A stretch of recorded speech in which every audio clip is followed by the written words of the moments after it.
Alors Eric, c'est arrivé sur les champs. Ben, c'est comme tous les ans, il y a énormément de monde, bien évidemment pour voir les coureurs. Et en plus de ça, nous, Carrefour, comme déjà depuis 4 ans, je crois, ici sur les Champs-Élysées, on a ce village qui est un village exceptionnel. Nos producteurs ont joué le jeu, nos équipes ont travaillé avec les producteurs, les équipes qui sont depuis le début du Tour de France au niveau du village régional ont fait des choses éblouissantes. Ils sont extraordinaires.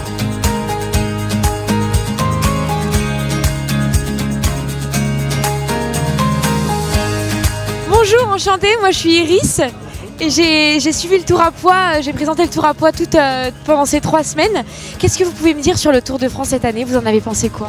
Écoutez, d'abord c'était une magnifique édition avec un suspense formidable. On a eu la chance, nous, d'avoir un vainqueur du maillot à pois qui a fait un tour merveilleux, qui est devenu une coqueluche française et qui fera sans doute dans les prochaines années d'autres exploits. Donc tout était réuni, il y a eu du suspense, un Français sur le podium, un Français qui gagne le maillot à pois, donc c'était une magnifique épreuve, comme souvent, mais celle-là l'était particulièrement. Vous aviez parié sur lui, vous?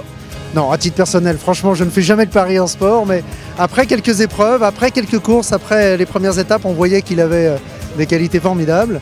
Il l'avait déjà, on le disait, sur d'autres Vuelta où il avait gagné des étapes les années précédentes et il a fait un tour magnifique. Il a gagné, je crois, en parallèle le maillot de la super combativité, ce qui prouve bien qu'il a fait Il a été formidable et les Français l'aiment beaucoup et les Français ne se trompent jamais sur leur coqueluche et ça l'est au terme de ce Tour de France, bien sûr. Merci beaucoup. C'est moi qui vous remercie.